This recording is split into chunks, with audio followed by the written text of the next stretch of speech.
Odisha urban conclave 2026 Lok Sabha भवन में पौर संस्थागुड़िकर समीक्षा भित्तिभूमि विकास समृद्ध सहर योजना और कार्यदक्षता उपर गुरुत्व शहरी विकास को मिल नुआ गति राज्य सहरांचल में सुशासन और योजनाबद्ध विकास और उन्नति नागरिक सेवा को अधिक गतिशील करने लक्ष्य भुवनेश्वर लोकसभा भवन स्थित कन्वेंशन सेंटर ऑडिटोरियम रे ओडिशा अर्बान कनक्लेव 2026 अनुष्ठित होईछि।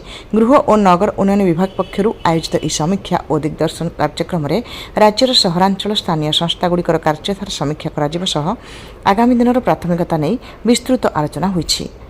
गृह निर्माण और नगर उन्नयन विभाग मान्यवर मंत्री डॉ कृष्णचंद्र महापात्र मतामत रखिते जे सहरांचल में जलबंदी समस्या दूर करने विशेषज्ञों सह मिसी ड्रेनेज सिस्टम सुधार और जलर पुनः व्यवहार रियूज उपर कार्य कर मुख्यमंत्री शहरी विकास योजना एवं PM2 2.0 अधीन गरीब और भूमिहीन शीघ्र गृह निर्माण सह टाउन प्लानिंग स्कीम और 24/7 विशुद्ध पानीय जल जोगाण को त्वरान्वित करा जाउछि। शहर को स्वच्छ और सुंदर रखा सह परिमल कर्मचारी सुरक्षा आवास और सेमानक परिवारर कल्याण पई सरकार संकल्पबद्ध।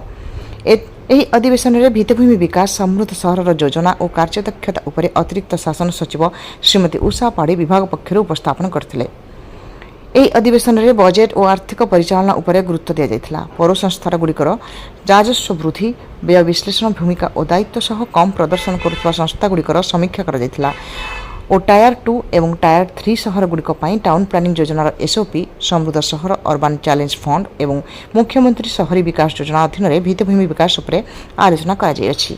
सहर भित्तिभूमि विकास अधिवेशन में मुख्यमंत्री शहरी विकास योजना पथचारी अनुकूल रास्ता क्रूड अधीन आम बस सेवार संप्रसारण अमृत 2.0 अधीन जलाशय पुनरुद्धार और जलाशय अंचल विकास आदि उपर आलोचना होइथिला। एथिसह सहर में बन्या नियंत्रण प्रकल्पर आनुमानिक खर्च और विस्तृत प्रकल्प विवरणी प्रस्तुति नहीं वैषयिक आलोचना होइथिला और PM स्वनिधि शहरी गृहहीन आश्रयस्थल सहायता और सहयोग एवं आहार भली जनकल्याणमूलक कार्यक्रम समीक्षा करा जायथिला। सेहीपरि PM आवास योजना 2.0 PM आवास शहर बंधु सुलभ भड़ा आवास सुजोग व्यवस्थार समस्या और आगामी पदक्षेप उपर एवं सुलभ आवास प्रकल्प संपर्क में आलोचना करा जायथिला। शहरी गरीब और आवास आवश्यकता थिबा लोकंक पई योजना गुड़िकर फलप्रद कार्यान्वयन उपर गुरुत्व दिया जायथिला। नागरिक मानक सरकारी सेवा अधिक सरल शीघ्र और स्वच्छ भाव जोगाइबा उपर गुरुत्व दिया जायथिला। नागरिकंक पई सुविधाजनक और सुलभ परिवहन व्यवस्था को आहुरी सुदृढ़ करबा उपर जोर दिया जायछि। स्वच्छता और व्यवहृत जल परिचालन में फोकस होइथिला। कार्यक्रम में विभिन्न नगर संस्था पक्षर श्रेष्ठ प्रचलित पद्धति उपर उपस्थापना करा जायथिला। कम प्रदर्शन करुथिबा नगर संस्था गुड़िक प्रत्येक अधिवेशन में डाकी सेमानक समस्या चैलेंज और ग्रहण करा जायतिबा पदक्षेप नहीं सीधासलख आलोचना करा जायथिला।